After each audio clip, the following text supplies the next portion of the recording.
Good morning ka-farmers. Ito isang garapon ang nakuha ko na dito, Inatsara.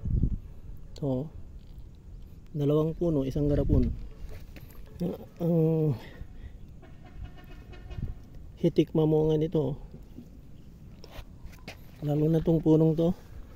Oh, marami pa rin. So yan yung experiment natin ka-farmers, para kung mahinang mamunga ang talong na, at least meron tayong alternative na pwedeng itanim. Ito, nag-experiment ako dito, siling haba. Mayroon din tayong atsal. Ito, atsal. Oh, 2, 4, 6, 8, 10. So 10 yung malaking bunga na niya. Saka mayroon din tayong siling tari. Yan oh, yung maanghang na sili. Marami na rin akong napitas dyan, yung mga naunang nahinog. Kasi may mga hinog na yan oh. Yan oh, yun oh. So may mga hinog na siya, kaya kinukuha ko na pag nahinog. Itong atsal natin oh, hinog na rin oh.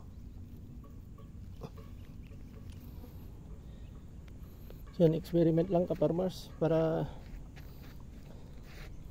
kung hindi pwede sa isa na produkto na itanim, kung alam na natin ang pasikot-sikot sa sili, then sa sili tayo. Yan o,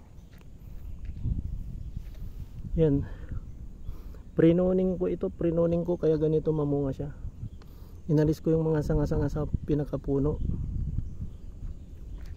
Yan, walang sanga dun sa pinakapuno. Lahat lang ng sanga ng ano, after dun sa Y na sanga niya, dun lang mga pinatuloy ko. Yan o.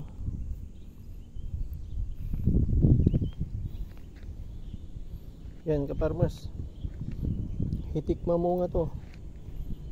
Atsal, itong atsal, itong siling haba, pang sigang.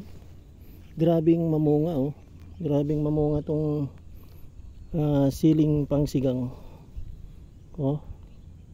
Ito hindi lang 25 na piraso ang napitas ko dito. Ganon din dito. Ito. Yan ka-farmer. So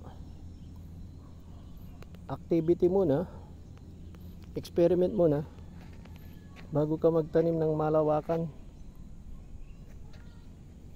Yan o, ito ang gandang mamunga nito oh. Ang lago pa niya, malago pa lahat ng puno oh. Oh, hitik siya sa bunga oh. Tignan nyo rin to oh. Oh, ka-farmers, grabe siya oh.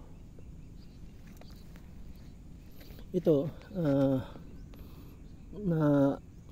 natumba siya dati, kaya hindi ko na binangon. Kaya lang nagbuhay na lang ako ng isang sanga sa pinakapuno niya, yung diretso. Yan,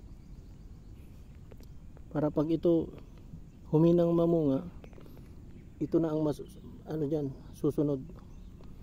Yan ka-farmers oh. Tingnan yung bunga niya oh, ang dami.